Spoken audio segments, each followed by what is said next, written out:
एक महिन्यापूर्वी श्रीरामपूर येथील लक्ष्मीनारायण हॉटेलमध्ये झालेल्या आकाश दुबैया या तरुण हॉटेल व्यावसायिक तरुणाच्या निर्घृण हत्या प्रकरणात न्यायाच्या मागणीसाठी सुरू असलेल्या बेमुदत धरणे आंदोलनाला पालकमंत्री राधाकृष्ण विखे पाटील यांनी भेट दिली.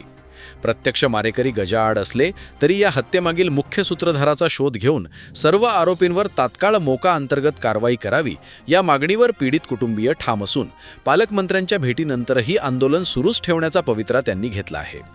या भेटीदरम्यान मृत तरुणाच्या वडिलांनी पोलिसांच्या तपासावर गंभीर प्रश्न उपस्थित केले. प्रत्यक्ष हल्ला करणाऱ्यांना कोणाचे पाठबळ होते आणि हत्येचा मुख्य सूत्रधार कोण याचा सखोल तपास व्हावा अशी मागणी कुटुंबियांनी केली.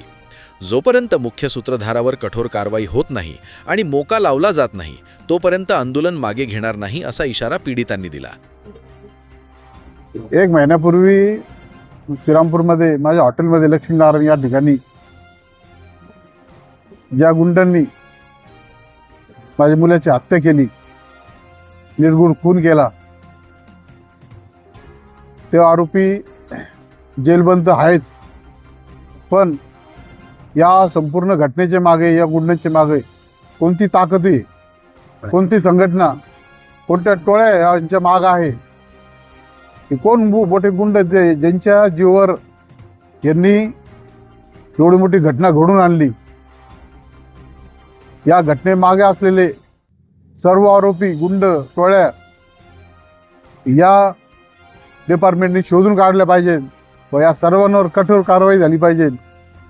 यांना मोक्या अंतर्गत यांच्यावर गुन्हा दाखल झाला पाहिजे.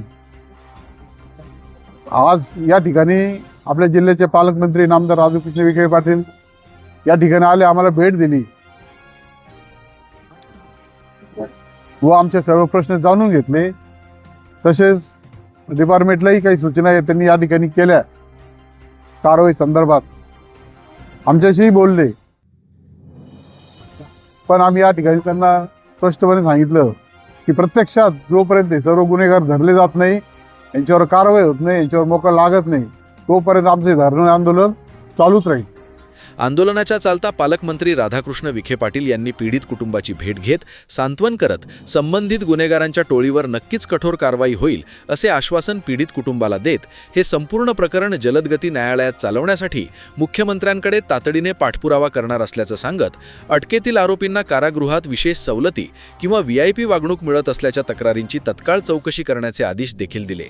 तसेच या प्रकरणातील संपूर्ण कारवाई संदर्भात अतिरिक्त पोलीस अधीक्षकांनी पत्रकार परिषद घेऊन आत्तापर्यंतच्या तपासाची व कारवाईची वस्तुस्थिती जनतेसमोर मांडावी असे निर्देश दिले असून श्रीरामपूरसह संपूर्ण जिल्ह्यातील अंमली पदार्थ रॅकेट आणि संघटित टोळ्यांचा बिमोड करण्यासाठी विशेष मोहीम राबवणार असल्याची ग्वाही पालकमंत्र्यांनी दिली.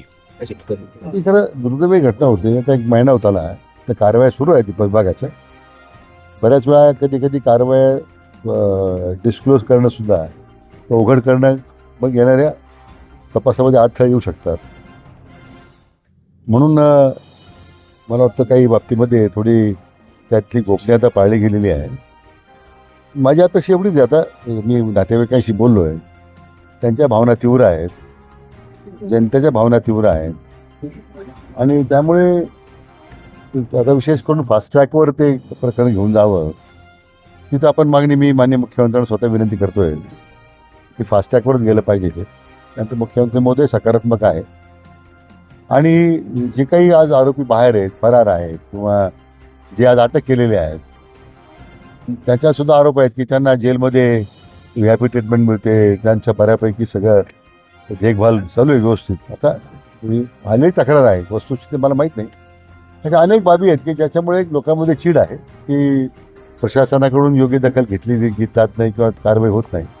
मी स्वतः याच्यामध्ये परत एकदा अधिकाऱ्यांशी बोलेन की अजून प्रशासनाने काय कारवाई आपण करणार आहेत. आणि उद्या मी जिल्हा आपले ॲडिशनल SP यांना श्रीरामपूरला एक पत्रकार परिषद घ्यायला सांगितलेली आहे. म्हणजे लोकांसमोर एकदा गेलं पाहिजे की पोलिसांनी काय कारवाई केली. एकंदरीत आपण बघितलं तर जसं नगरमध्ये असेल, हात्यामध्ये, शिर्डीमध्ये जे आहेत अशा गरीब लोकांची गरजे अतिक्रमणे तोडल्या गेली, दोस्त करण्यात अशा पद्धतीचं जे आहे तर या ठिकाणी होईल का? नाही, आता आपण मागे सूचना दिलेल्या आहे की मेजर कॉम्बिंग ऑपरेशन जिल्ह्यात करायचं. अवैध शस्त्र बाळगणं असेल, विशेष करून अंमली पदार्थ हा त्या काळातलं सगळ्यात मोठं आज आमच्यासमोर संकट आहे. आज श्रीरामपूरच्या 2 महाविद्यालयामध्ये अशा प्रकारचं एक रॅकेट चालतं अशी एक तक्रार आलेली आहे. आता त्याचे CDR चोरीला गेलेत. आता इथं आणखी गंभीर बाब आहे. म्हणून हे सगळं आता मला वाटतं अंमली पदार्थ विरोधी मोहीम आता आपण तीव्र केलेली आहे. आदरणीय प्रधानमंत्र्यांनी कालही 15 ऑगस्टच्या निमित्तानं त्या संबंधी भाष्य केलेलं आहे. आणि दुसरंही संघटित गुन्हेगारी विरुद्ध कडक कारवाई करण्याच्या आता सूचना दिलेल्या आहेत. मला वाटतं एक पुढच्या काही दिवसांमध्ये आपल्याला त्याचं प्रत्यक्ष कार्यवाही झालेली दिसेल. एकाकडे पालकमंत्री विखे पाटील यांनी कठोर कारवाईचे आश्वासन दिले असले तरी कुटुंबियांनी आधी मोका मगच माघार अशी ठाम भूमिका घेतली आहे.